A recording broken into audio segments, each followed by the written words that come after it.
Assalamualaikum warahmatullahi wabarakatuh. Good morning, brother and sister.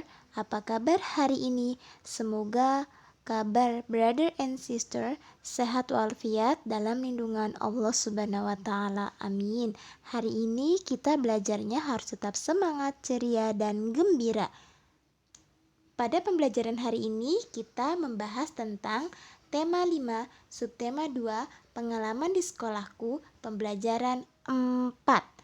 Sebelum kita melakukan pembelajaran, alangkah baiknya kita harus membaca doa terlebih dahulu.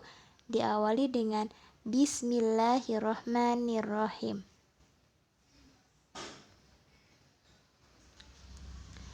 Tujuan pembelajaran hari ini kita ada 3. Yang pertama, dapat mengetahui kegunaan daun kelapa. Yang kedua, mengubah satuan sentimeter ke meter. Yang ketiga, menentukan makna kata dalam puisi. Beni mendapat tugas dari sekolah. Beni harus membawa daun kelapa. Beni belum mengetahui kegunaannya. Ibu guru merahasiakannya. Tahukah kamu apa kegunaan daun kelapa? Ya, betul. Kegunaan daun kelapa salah satunya dibuat untuk ketupat. Amati gambar berikut ini. Di bawah ini adalah teknik atau cara membuat ketupat yang terbuat dari daun kelapa. Brother dan sister boleh mencari tutorial cara membuat ketupatnya di YouTube, lalu praktekkan bersama bundanya di rumah.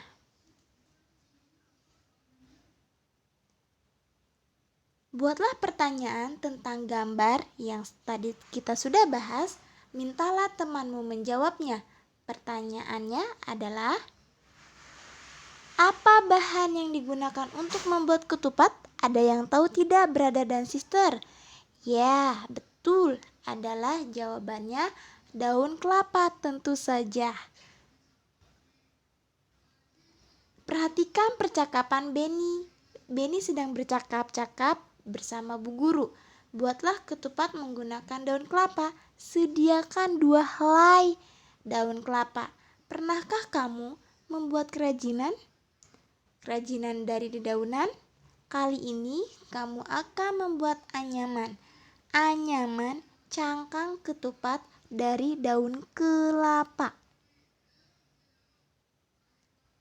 Perhatikan cara membuatnya. Yang pertama, gulung satu sisi janur sampai 3 kali pada tangan.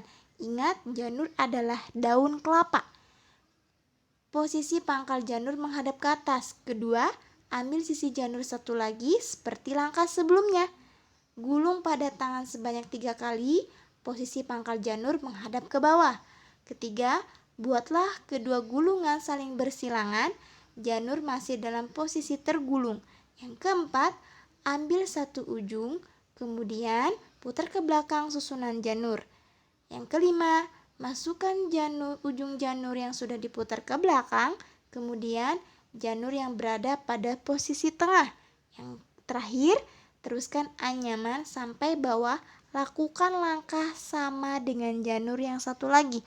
Ingat, inilah adalah teori untuk membuat cangkang ketupat yang tekniknya adalah menganyam. Brother dan sister boleh mencari tutorialnya di YouTube, lalu dipraktekkan ya. Amati 5 jenis daun di sekitarmu. Ukurlah panjang tangkai daunnya, lalu catat hasilnya pada kolom di bawah ini. Lalu ubahlah ukurannya dalam satuan sentimeter. Cara mengukurnya menggunakan penggaris ya nak. Lalu ditulis di sini nama daunnya dan diukur menggunakan penggaris dalam satuan sentimeter. Beni telah selesai membuat ketupat. Kemudian Beni mendengarkan guru membaca puisi tentang berjudul Ketupat Lebaran. Perhatikan baik-baik. Ketupat lebaran. Ketupat lebaran dengan sayap opor ayam. Disantap sepulang dari salat Idul Fitri untuk kakek dan nenek, tetangga, sahabat. Senangnya subhanallah sungguh nikmat. Ketupat lebaran dengan sambal goreng hati. Tersedia di meja sepulang dari sholat. Memang sedap dan enak dan gurih. Cobalah ketupat, alhamdulillah sungguh nikmat. Inilah adalah cara membaca puisi dengan baik dan benar. Coba brother dan sister bisa mempraktekannya dengan lafal, intonasi, dan ekspresi. Setiap puisi ada kata-kata yang indah. Kita akan bersama-sama memahami makna atau arti dari sebuah kata. Terdiri dari 5 kata. Ada yang pertama, kata ketupat, maknanya adalah dibuat dari beras yang dimasukkan ke dalam anyaman daun kelapa. Yang kedua, kata opor, maknanya adalah gulai ayam atau bebek dan daging sebagainya, dia berkuah santan. Yang ketiga, kata santap, maknanya adalah makan dan minum. Yang keempat, kata nikmat, makna katanya adalah enak atau lezat. Enak, itu dari kata nikmat. Yang kelima, kata gurih, makna katanya adalah enak rasanya ikan goreng ini. Contohnya seperti itu. Puisi adalah karya sastra bahasa Indonesia yang kata-katanya indah, padat dan kias. Yang kedua, ciri-ciri puisi terbagi menjadi 3 bagian. Menggunakan bahasa yang indah, kias, dan padat. Yang kedua, ditulis dalam bait-bait. Nanti brother dan sister bisa mempelajarinya lebih dalam lagi di kelas selanjutnya. 1 bait terdiri dari 4 baris. Yang ketiga, membaca puisi berbeda dengan membaca kalimat biasa. Nah, ada 3 hal yang perlu kita perhatikan saat membaca puisi, yaitu pertama, artikulasi atau lafal. Yang kedua, intonasi. Yang ketiga, ekspresi. Artikulasi itu adalah cara pengucapan. Intonasi itu dari suara yang jelas. Ekspresi bisa